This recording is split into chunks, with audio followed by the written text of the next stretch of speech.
રોજ સવારે અને સાંજે આ દેવી કવચનો પાઠ અવશ્ય કરવો. દેવી કવચ. ઓમ ચંડિકા દેવીને નમસ્કાર. માર્કંડેયજીએ કહ્યું, હે પિતામહ, જે આ સંસારમાં પરમ ગોપનીય અને મનુષ્યનું બધી રીતે રક્ષણ કરનારું છે અને જેને તમે અત્યાર સુધી બીજા કોઈ સામે પ્રગટ ન કરી હોય એવું કોઈ સાધન મને કહી બતાવો. બ્રહ્માજી બોલ્યા, હે બ્રાહ્મણ, એવું સાધન તો એકમાત્ર દેવીનું કવચ જ છે, જે ગોપનીય કરતાં પણ પરમ ગોપનીય, પવિત્ર તથા બધા પ્રાણીઓ ઉપર ઉપકાર કરનારું છે. હે મહામુનિ, તે સાંભળો. દેવીની 9 મૂર્તિઓ છે. તેમને નવદુર્ગા કહે છે. તેમના અલગ અલગ નામો બતાવવામાં આવે છે. પહેલું નામ શૈલપુત્રી છે, બીજું નામ બ્રહ્મચારિણી છે, ત્રીજું ચંદ્રઘંટાના નામે પ્રસિદ્ધ છે, ચોથું મૂર્તિને કુષ્માંડા કહે છે, પાંચમી દુર્ગાનું નામ સ્કંદ માતા છે, છઠ્ઠી દુર્ગાનું નામ કાત્યાયની છે, સાતમું સ્વરૂપ કાલરાત્રિ, આઠમું સ્વરૂપ મહાગૌરી અને નવમી દુર્ગા એટલે સિદ્ધિદાત્રી. આ બધા નામ વેદ ભગવાન દ્વારા કહેવાયા છે. જ્યારે કોઈ મનુષ્ય અગ્નિથી સળગી રહ્યો હોય, યુદ્ધભૂમિમાં ઘેરાઈ ગયો હોય, સંકટમાં ફસાઈ ગયો હોય, તેનું થતાં કોઈ ભયથી ડરી ગયો હોય અને દુર્ગાનું શરણ લીધું હોય, તેનું ક્યારેય કોઈ અમંગળ થતું નથી. યુદ્ધના સમયે મુશ્કેલી હોવા છતાં પણ તેને કોઈ વિપત્તિ ઉદ્ભવતી નથી. તેને શોક, દુઃખ અને ભય પ્રાપ્ત થતા નથી. જેમણે દેવીનું ભક્તિપૂર્વક સ્મરણ કર્યું છે તેમનો અભ્યુદય નક્કી છે. હે દેવી, જેઓ તમારું ચિંતન કરે છે તેમનું તમે ચોક્કસ કલ્યાણ કરો છો, રક્ષણ કરો છો. ચામુંડા દેવી પ્રેત ઉપર આરૂઢ થયેલા હોય છે અને વારાહી પાડા પર સવારી કરે છે. ઐદ્રીનું વાહન ઐરાવત હાથી છે. વૈષ્ણવી ગરુડ પર આવે છે અને માહેશ્વરી આખલા પર આરૂઢ થયેલા છે. કૌમારીનું વાહન મોર છે. વિષ્ણુ પ્રિય લક્ષ્મી કમળ પર વિરાજમાન છે અને તેમના હાથમાં લાલ કમળ છે.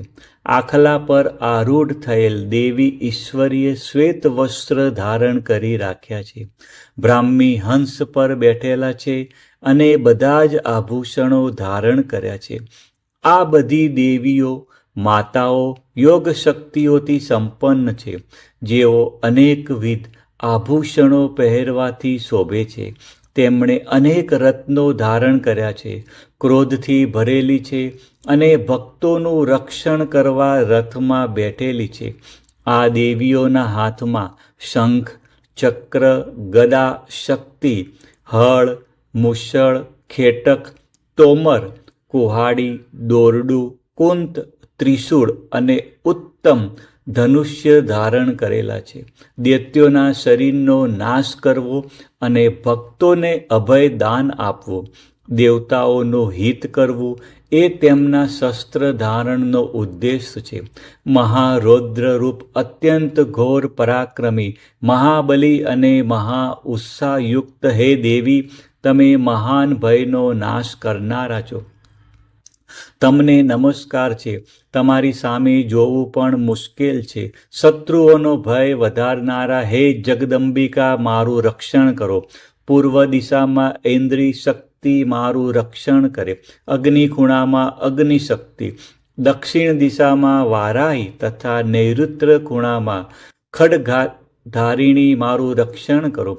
પશ્ચિમ દિશામાં વારુણી અને વાયવ્ય ખૂણામાં હરણ પણ સવારી કરનાર દેવી મારું રક્ષણ કરો. ઉત્તર દિશામાં કુમારી અને ઈશાન ખૂણામાં શૂલધારિણી મારું રક્ષણ કરો. હે બ્રહ્માણી, તમે ઉપરની બાજુએ મારું રક્ષણ કરો. હે વૈષ્ણવી, તમે નીચેની બાજુએ મારું રક્ષણ કરો. આ જ પ્રમાણે શબ જેનું વાહન છે તે ચામુંડા દેવી, 10 દિશાઓમાં મારું રક્ષણ કરો. જ્યાં આગળની બાજુએ અને વિજ્યા પાછળની બાજુએ રક્ષણ કરે. ડાબા ભાગે અજિતા દેવી, જમણા ભાગે અપરિજિતા મારું રક્ષણ કરે. ઉદ્યોતિની શિખાનું રક્ષણ કરે અને ઉમા મારા મસ્તક પર વિરાજિત થઈને મારું રક્ષણ કરે. માલધારી દેવી મારા કપાળનું અને યશસ્વીની મારી ભમરોનું રક્ષણ કરે. ત્રિનેત્રા ભમરોના મધ્ય ભાગનું અને યમઘંટા દેવી નાસિકાઓનું રક્ષણ કરે. શંખીની બંને આંખોના મધ્ય ભાગનું રક્ષણ કરે અને દ્વારવશીની કાનોનું રક્ષણ કરે. કાલિકા ગાલોનું તથા શાંકરી કાનોના મૂળ ભાગોનું રક્ષા કરે. સુગંધા નાસિકાઓનું અને ચર્ચિકા દેવી ઉપરના હોઠનું રક્ષણ કરે. અમૃતકલા નીચેના હોઠનું અને સરસ્વતી જીભનું રક્ષણ કરે. કૌમારી મારા દાંતોનું રક્ષણ અને ચંડિકા કંઠ ભાગોનું રક્ષણ કરે. ચિત્રઘંટા ગળાની ઘંટિકાનું અને મહામાયા તાળવાનું રક્ષણ કરે. કામાક્ષી દાઢીનું અને સર્વમંગલા મારી વાણીનું રક્ષણ કરે. નીલગ્રીવા કંઠના બહારના ભાગનું અને અન્નનલિકાનું કોબરી દેવી રક્ષણ કરે. ખગીની બંને ખભાઓનું અને વ્રજધારિણી મારા બંને બાહુઓનું રક્ષણ કરો. દંડીની દેવી બંને હાથોનું અને અંબિકા આંગળીઓનું રક્ષણ કરે.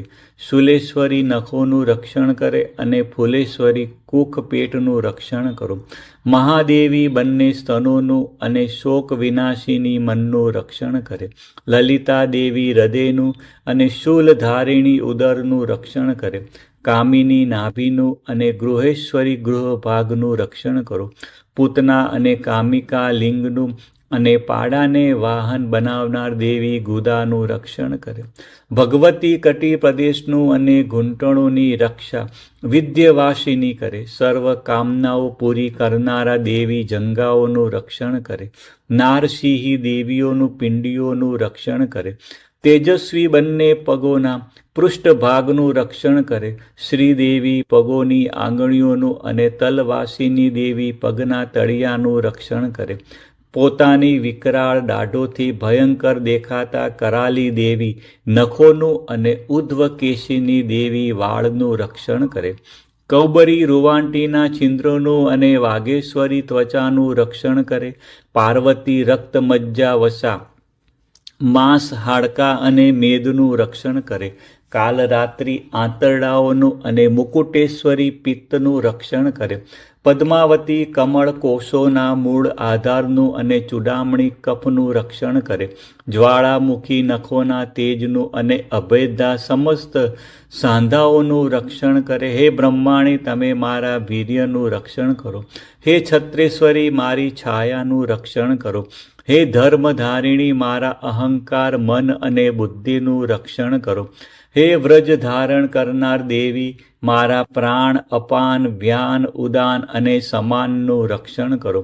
કલ્યાણથી શોભતા હે દેવી, મારા પ્રાણનું રક્ષણ કરો. યોગીની દેવી, રસ, રૂપ, ગંધ, શબ્દ અને સ્પર્શનું, અને હે નારાયણી, તમે મારા સત્વ, રજ અને તમો ગુણનું રક્ષણ કરો. વારાહી આયુષ્યનું રક્ષણ કરો. વૈષ્ણવી ધર્મનું રક્ષણ કરો તથા ચક્ર ધારણ કરનારા દેવી યશ અને કીર્તિ, લક્ષ્મી અને ધનનું તેમજ વિદ્યાનું રક્ષણ કરો. હે ઇન્દ્રાણી, તમે ગોત્રનું રક્ષણ કરો. હે ભૈરવી, પત્નીનું રક્ષણ કરો. હે ચંડિકા, મારા પશુઓનું રક્ષણ કરો. હે મહાલક્ષ્મી, પુત્રોનું તથા સંતાનોનું રક્ષણ કરો. હે સુપથા દેવી, મારા પથનું અને ક્ષેમકરી દેવી, મારા માર્ગનું રક્ષણ કરો.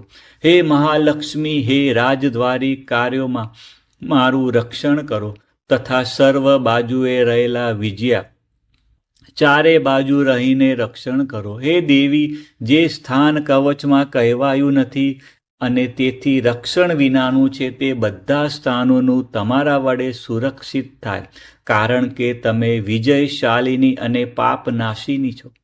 મનુષ્ય પોતાના શરીરનું ભલું ઈચ્છતો હોય તો તેણે કવચનો પાઠ કર્યા વિના એક ડગલું પણ ભરવું નહીં. કવચનો પાઠ કરીને જ યાત્રા કરવી. કવચના પાઠથી બધી બાજુથી સુરક્ષિત થયેલો મનુષ્ય જ્યાં જ્યાં જાય છે ત્યાં ત્યાં તેને ધન લાભ થાય છે તથા સઘળી કામનાઓ પર વિજય પ્રાપ્ત થાય છે. તે જે અભિષ્ટ વસ્તુનું ચિંતન કરે છે તેને તે અચૂકપણે પ્રાપ્ત થાય છે. તે મનુષ્ય આ પૃથ્વી ઉપર અતુલ્ય ઐશ્વર્ય પામે છે. કવચથી રક્ષાયેલો મનુષ્ય નિર્ભય થઈ જાય છે. યુદ્ધમાં તેમનો પરાજય થતો નથી તથા તે ત્રણેય લોકમાં પૂજનીય બને છે. આ દેવી કવચ દેવતાઓને પણ દુર્લભ છે. જેને આ કવચનો દરરોજ 3 સંધ્યાએ શ્રદ્ધાપૂર્વક પાઠ કરે છે તેની દેવી કલા પ્રાપ્ત થાય છે તથા તે ત્રણેય લોકમાં પરાજિત થતો નથી. એટલું જ નહીં, તે અપમૃત્યુથી રહિત થઈને 100 કરતાં પણ વધુ વર્ષ જીવે છે.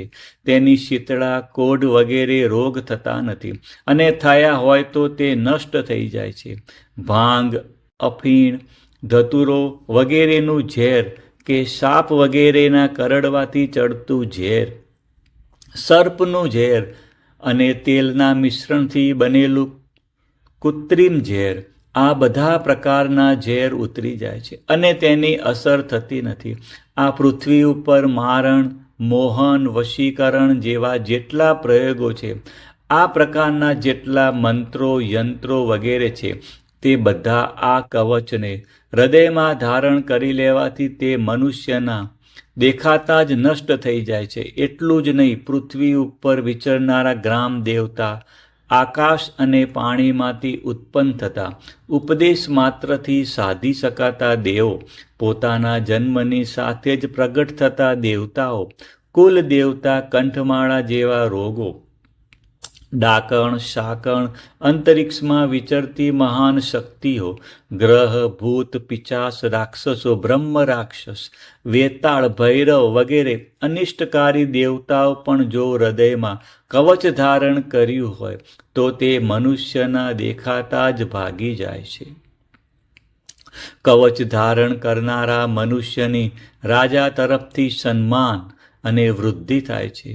આ કવચ મનુષ્યના તેજની વૃદ્ધિ કરનારું અને ઉત્તમ છે. આ કવચનો પાઠ કરનારો મનુષ્ય પોતાની કીર્તિથી શોભા પામીને પૃથ્વી ઉપર પોતાના સુયશ સાથે સાથે વૃદ્ધિ પામે છે. જે પહેલાં કવચ કરીને સપ્તસતી ચંડી પાઠ કરે છે, તેની જ્યાં સુધી વન પર્વત હોય ત્યાં સુધી તે આનંદથી યુક્ત આ પૃથ્વી ઉપર રહે છે. તેના પુત્ર, પૌત્ર, સંતાન પરંપરા બનેલી રહે છે. પછી દેહાંત થતાં તે મનુષ્ય મહામાયાની કૃપાથી નિત્ય પરમ પદને પામે છે, જે દેવતાઓને પણ દુર્લભ છે. તે સુંદર દિવ્ય રૂપ ધારણ કરે છે અને કલ્યાણ શિવની સાથે આનંદનો ભાગી બને છે. સપ્તસતી અંતરદેવી દેવી કવચ.